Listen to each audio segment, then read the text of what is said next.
मानव रक्त से संबंधित 50 महत्वपूर्ण प्रश्नोत्तर।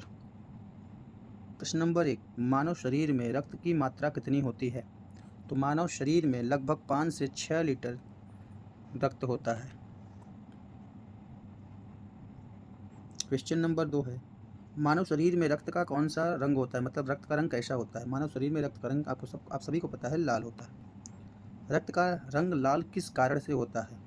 तो हीमोग्लोबिन की वजह से हमारे रक्त का रंग कैसा होता है? लाल होता है। हीमोग्लोबिन में कौन सी धातु होती है? तो हीमोग्लोबिन में आयरन अर्थात लोहा धातु होती है। शरीर में रक्त निर्माण कहाँ होता है? तो शरीर में रक्त का निर्माण अस्थि मज्जा यानी बोन मैरो में होता है। रक्त किस ऊतक यानी टिश्यू का उदाहरण है? तो रक्त संयोजी ऊतक यानी कनेक्टिव टिश्यू का उदाहरण है। मानव रक्त का पीएच मान कितना होता है? मानव रक्त का पीएच मान 7.4 या सामान्य होता है, जो कि रक्त क्या होता है? क्षारीय होता है, अल्कलाइन होता है। तो मानव रक्त का पीएच मान कितना होता है? 7.4। रक्त का थक्का जमाने में कौन सा विटामिन सहायक है? विटामिन के। रक्त का थक्का जमाने में कौन सा विटामिन सहायक है? विटामिन के। रक्त का शुद्धिकरण शरीर में कहाँ होता है? तो किडनी में होता है, गुर्दे में। डायलिसिस कहाँ होता है ब्लड का? किडनी में। रक्त का तरल भाग क्या कहलाता है? तो रक्त का जो लिक्विड भाग होता है वो हमारा क्या कहलाता है? प्लाज्मा कहलाता है। ब्लड सेल्स की बात करें तो लाल रक्त कणिकाओं मतलब आरबीसी का जीवन काल कितना होता है? तो लगभग 120 दिन। आरबीसी का जीवन काल कितना होता है? लगभग 120 दिन। आरबीसी का निर्माण कहाँ होता है? आरबीसी मतलब लाल रक्त कणिकाओं का निर्माण होता है बोन मैरो, लाल अस्थि मज्जा यानी रेड बोन मैरो में।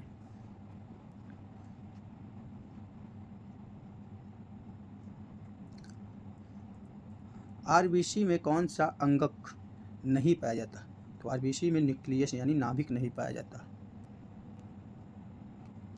सफ़ेद रक्त कणिकाएं यानी डब्ल्यूबीसी शरीर में किसका कार्य करती है? तो रोगों से रक्षा का काम, इम्यूनिटी सिस्टम बढ़ाने का काम कौन करता है? डब्ल्यूबीसी करता है। डब्ल्यूबीसी का जीवन काल कितना होता है? तो डब्ल्यूबीसी का जीवन काल 12 से 20 दिन होता है। रक्त में प्लेटलेट्स का मुख्य कार्य क्या है? तो रक्त का थक्का जमाना यानी ब्लड क्लॉटिंग का कार्य कौन करता है? प्लेटलेट्स करता है। प्लेटलेट्स की संख्या सामान्यतः कितनी होती है?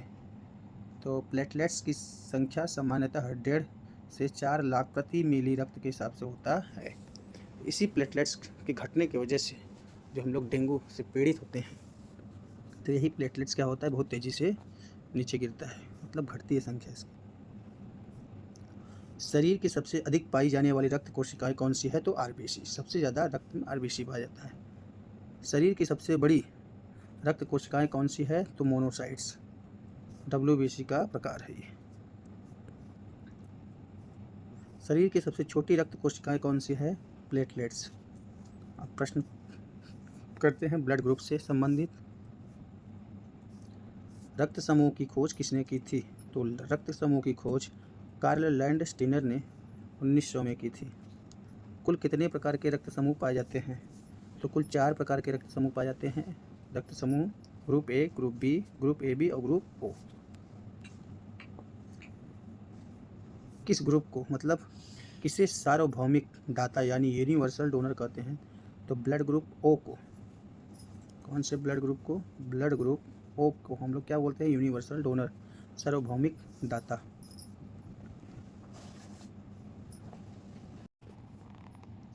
किसे सार्वभौमिक ग्राहक यानी यूनिवर्सल रेसिपिएंट कहा जाता है? तो ग्रुप ए बी को, रक्त समूह ए बी को हम लोग सार्वभौमिक ग्राही, यूनिवर्सल एक्सेप्टर भी कहा जाता है। भारत में सबसे अधिक कौन सा रक्त समूह पाया जाता है? तो ब्लड ग्रुप ए भारत में सबसे ज़्यादा पाया जाता है और उसमें बी पॉजिटिव सबसे ज़्यादा होता है। आर एस फैक्टर की किसकी खोज है, मतलब आर एस फैक्टर की खोज किसने की है? तो लैंडस्टीनर और विनेर ने। आर एस फैक्टर किस जानवर में पाया गया था? तो आर एस फैक्टर रीसस बंदर, रीसस मंकी में पाया गया था। आरएच फैक्टर की कमी से गर्भावस्था में कौन सी समस्या होती है? तो आरएच फैक्टर की कमी से गर्भावस्था में एरिथ्रोब्लास्टोसिस फेटल्स नामक समस्या उत्पन्न होती है। मानव शरीर में रक्तदान कितनी बार किया जा सकता है? तो मानव शरीर में मतलब हम रक्तदान हर 3 महीने में, पुरुष हर 3 महीने में रक्तदान कर सकता है और महिला हर 4 महीने में रक्तदान कर सकती है। मानव शरीर में रक्तदान करने पर कितनी मात्रा ली जाती है? मतलब जब हमारा ब्लड निकाला जाता है तो कितना निकाला जाता है? लगभग 350 से 450 ml हमारा ब्लड निकलता है। रक्त संचरण की खोज किसने की थी? तो विलियम हार्वे ने की थी सन 1628 में। मनुष्य का हृदय कितने कक्षों वाला होता है? मनुष्य का हृदय 4 कक्षों वाला होता है, 2 आलिंद तथा 2 निलय। शरीर की सबसे बड़ी धमनी कौन सी है? तो महाधमनी सबसे बड़ी धमनी होती है। अरोटा। शरीर की सबसे बड़ी शिरा कौन सी है? निचली मुख्य शिरा शरीर की सबसे बड़ी शिरा होती है। Interior vena cava. रक्त का मुख्य पंप कौन सा अंग है? तो रक्त का मुख्य पंप अंग कौन सा है? हृदय, हार्ट। रक्त को पंपिंग का कार्य कौन करता है? रक्त का हार्ट करता है, हृदय करता है।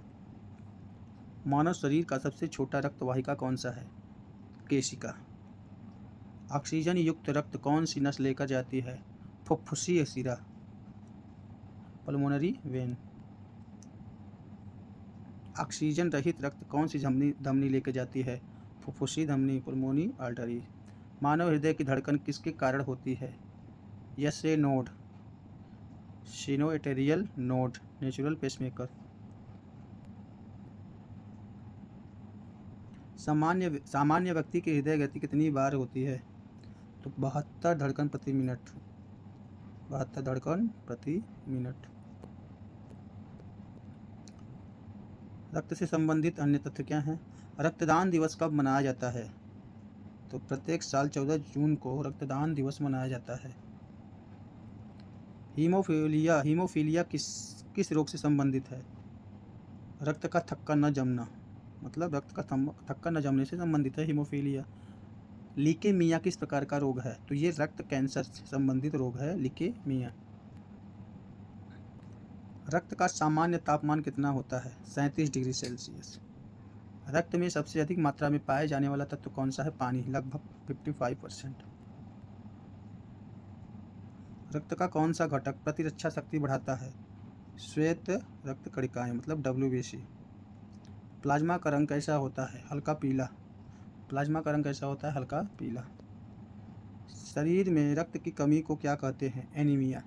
जब हमारे शरीर में रक्त की कमी हो जाती है तो हमें एनीमिया हो जाता है। रक्त का अध्ययन किस शाखा में किया जाता है? रक्त का अध्ययन हेमेटोलॉजी में के अंतर्गत किया जाता है। रक्त का अध्ययन हेमेटोलॉजी। रक्तदान करने से शरीर पर क्या प्रभाव पड़ता है? रक्तदान करने से स्वास्थ्य पर कोई हानिकारक प्रभाव नहीं, बल्कि नया रक्त बनने की प्रक्रिया तेज हो जाती है। Thanks for watching. तो मिलते हैं अपने नेक्स्ट वीडियो में, तब तक के लिए आप सभी को शुभ रात्रि।